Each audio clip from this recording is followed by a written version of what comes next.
වයස අවුරුදු 3ක දැරියක බෙහෙත් පෙත්තක් සිරවීම නිසා අවාසනාවන්ත ලෙස මෙලොව හැරගිය සිදුවීමක් පෙරේදා හෙම්මාතගම ප්‍රදේශයෙන් වාර්තා විය. හෙම්මාතගම පෙතිගම්පිටිය පදිංචි මේ පුංචි දියණිය නමින් ජී.ජී. සෙනුල්ලියා ගලගෙදරයි. මේ දිනවල පවතින වැසිබර කාලගුණය නිසා දියණියට තරමක සෙම් රෝගී තත්ත්වයක් ඇති වී ඇති අතර ඇයගේ මව්පියන් හෙම්මාතගම නගරයේ පෞද්ගලික බෙහෙත් ශාලාවකින් බෙහෙත් ගෙන ඇත්තේ 26 වෙනිදා සවස් භාගයේදීය.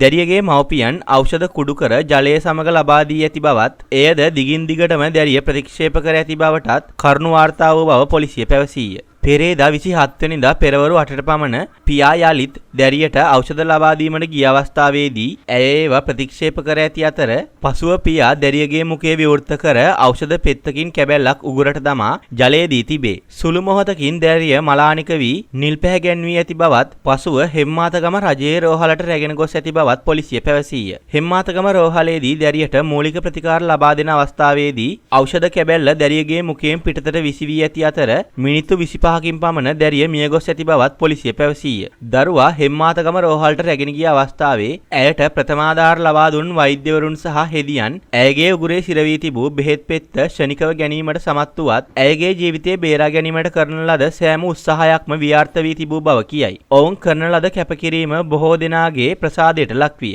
පසුව කෑගල්ල මහරෝහලේදී සිදු කරන ලද මරණ පරීක්ෂණයේදී ඇයගේ ගෙල ප්‍රදේශයේ බෙහෙත් පෙත්තක් සිරවීමෙන් මෙම මරණය සිදු වී ඇති බවට කරන ලද පරීක්ෂණ වලින් අනාවරණය වී තිබුණි. පසුව වෛද්‍යවරුන් විසින් මව්පියන් ඔවුන් හමුවට කැඳවා මෙම මරණය බෙහෙත් පෙත්ත සිරවීමෙන් සිදු වූ මරණයක් බවට ඔවුන්ට පැහැදිලි කරන්නට වූයේ මරණ පරීක්ෂණයේ ප්‍රතිඵලයක් අනුවයි. හෙම්මාතගම රෝහල වෙත මෙම දියණිය රැගෙන ගිය අවස්ථාවේ ඇය මෙලොව හැර යාමේ ආරංචිය දැනගත් බොහෝ දෙනෙකු ඉතාමත් කම්පාවට ලක් වී රෝහලට ගියේ මහත් සංවේගයෙනි. ගමේ ලොකු කුඩා බොහෝ දෙනෙකු ඇඬු කඳුලින් රෝහලේ ඒ මේ අත දිව යනු පෙනෙති. දියණියගේ මව මෙන්ම පියාත් සහ ආච්චිත් රෝහලාවට ප්‍රදේශයේම කම්පාවට ලක් කරමින් වැළපෙන්නට වූහ. මියගිය දියණිය බදාගෙන ඔවුන් වැළපුණේ බොහෝ දෙනෙක්ගේ හද කම්පාවට ලක් කරමින්ය.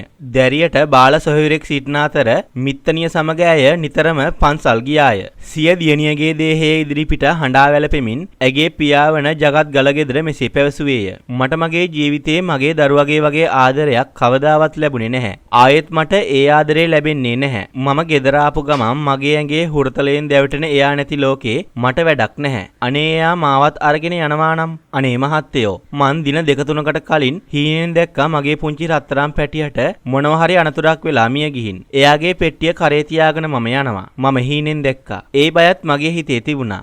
ලෙඩ හැදුණු වෙලාවේ ඒ බයත් හිතේ තිබුණු නිසා තමයි බෙහෙත් අරන් දීලා ඉක්මනට සනීප කරන්න හිතුවේ. කවුද හිතුවේ මේ වගේ අවාසනාවන්ත තත්ත්වයක් මගේ පුංචි මල් කැකුලට වෙයි කියලා. මම දැන් මොනවා කරත් වැඩක් නැහැ. මමත් මේ එක්කම යනවා. මට බිරිය මගේ අනික් පුතා දාලා ඒ ගමන යන්න බෑ. නමුත් ජීවත් වුණත් මෙරි මෙරි උපදින්න තමයි වෙන්නේ.